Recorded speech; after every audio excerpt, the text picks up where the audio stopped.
90% of the population, this is global, 90% of the population, at least once in their life, experience some sort of major traumatic event or some sort of major crisis. Of that 90%, only 10 to 15% ever reach out for help, meaning that they reach out for some sort of mental health help. Why is that? Why is it and how is it that that many people can go through a horrible, tragic, traumatic experience, and yet so few of them are ever willing to go talk to somebody to get help, to get guidance? My name is Bianca Thomas. I am a licensed mental health counselor who specializes in cognitive behavioral therapy. For those of you who don't know, CBT is one of the most evidence-based, widely used therapy practices that are out there. And it has a really amazing track record at being able to help some of the major mental health diagnoses and disorders like depression, trauma, and anxiety. I'm the co-founder of Evolve Ventures Technologies, which is a global mental health organization. And I also am the co-host of the Evolve Ventures podcast. So needless to say, I've had a lot of experience working with all types of people in all types of experiences. And what I've had the opportunity from all of that to see is why people won't get help. What are the things that get in the way? What makes it so hard for people to get the help and the guidance that they need? From the experiences that I've had, I've really come to see that there's obviously more, but there's three big ones that limit people so significantly. Number one, stigma. There have been so many movies made of mental health, right? Like One Flew Over the Cuckoo's Nest and just countless others, Girl Interrupted, who paint mental health as this really dark, demonic thing. If you struggle with mental health, you're crazy, you're not capable of handling yourself.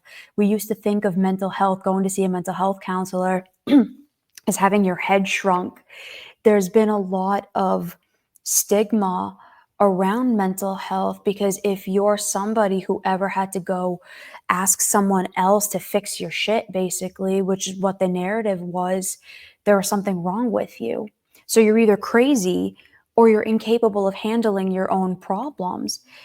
Nobody wants that label. Nobody wants a label that they can't handle their own problems, that they're that incompetent or they're that worthless that they can't figure their problems out on their own.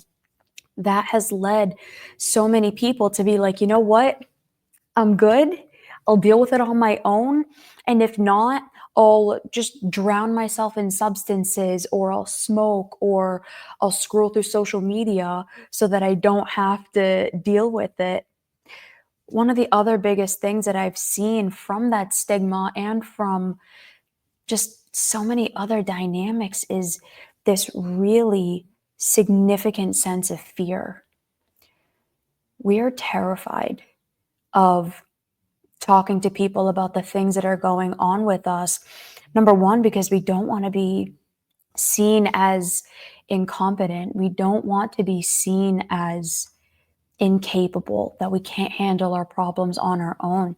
One of the other biggest things that I've seen is we all have really pervasive and deeply held limiting beliefs that are driving these fears that nothing is ever going to change, things aren't possible for me, I'm going to be broken for the rest of my life. A lot of these fears, it's like, well, if that's true, then why bother? Why would I bother reaching out for help? Why would I bother going and talking to somebody? Why would I bother bringing up my issues? If it's my fault because I'm such a broken person, and there's nothing I can do about it, then why would I ever go seek help? Why would I ever go talk to somebody about what's going on with me? I'm not going to do that. I'm not even going to risk it. I know that that was something for me that I really struggled with many, many years ago. I didn't want anybody knowing how bad it really was. I didn't want anybody knowing how much I was struggling and how much I was suffering. And it was like, I'm not letting anybody see how defective I am. I'm not letting anybody see how broken I really am. They're going to find me out, and then nobody's ever going to love me. Nobody's ever going to want to be with someone like that. I know that was the case for me, and that's the case for so many of the people that I talk to, and so many of the people that I've had the chance of working with, and that I've just had conversations with, and a lot of what the data says. The third thing that really gets in the way of people seeking help is a lack of resources. There's many different resources that would make someone have a hard time getting help. One of them is finances. A lot of people either don't have an insurance that covers mental health, like a copay or something like that. And if they don't have that, they don't have out of pocket money to be able to spend $100, $150, $200, depending on who you're going to see, to be able to talk to somebody, let alone once a week, once every 2 weeks. It can get really expensive. And if you don't think it's going to be worth it, and if you don't think you're going to be able to actually fix anything, and God forbid anybody finds out how broken you actually are, you're not going to risk it. Another huge aspect, another resource is time. A lot of people don't have time in the day to be able to either virtually sit down on a platform like this and talk to somebody one-on-one. A lot of people also don't have time to be able to like drop their kids off at daycare and go to an office. They don't have time to be able to, really sit down and dive into this stuff and then be able to put themselves back together and go on with the rest of their day. It becomes this really daunting experience. And even if it's not the significantly daunting, like I'm scared, I don't want to talk about it, a lot of people just feel like they don't have the time, they don't have the money, they don't have the energy to be able to do it. And it can make it really, really hard to get the help that you need when these things, and obviously there's more, but when these primary three things are getting in the way. So what do we do? If you're really scared of the stigma associated with it, if there's a lot of fear there about what it is that you're struggling with, and the notion of somebody else hearing what your problems are, or even you just saying what your problems are to yourself, and there's a lack of resources, what do you do? Where do you start? Well, number one, these videos are a good place. This is my first ever video, and I'm going to be posting videos every single week. So this will be a good start. Seeking out media like this, videos like this, will be really helpful, because it's something that you can do in passing, and it's a way for you to get information that you might get, or that you maybe would get from a therapist and speaking to somebody one-on-one, but you'll get it here, and you'll be able to get it from somebody who has been through maybe not exactly the same things, but has been through experiences similar to you, and who has helped other people in your shoes overcome these types of things.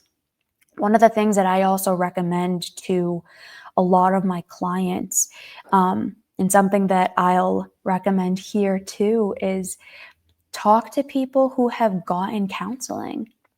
See if there's anybody that you know who openly expresses that they've been in therapy, and get their feedback, get their guidance, see what their experience has been, see, what made them finally decide to go, and what are the things that have helped them overcome the stigma, overcome the fear, and get the resources to be able to get that help.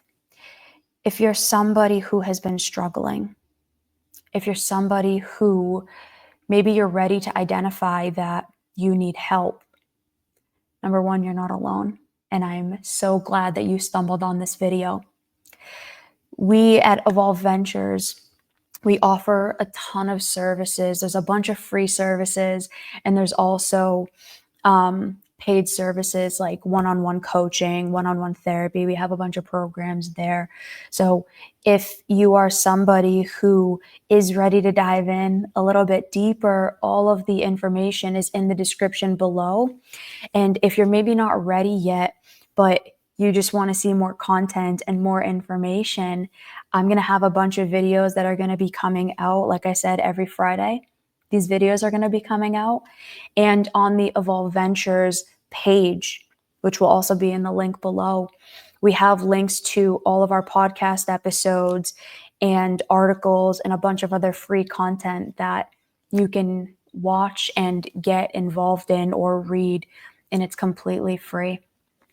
I hope this video was helpful. If you are somebody who is struggling with this, I hope this helps you to see that you are not alone. And I look forward to getting to connect with all of you and to build a relationship with every single one of you.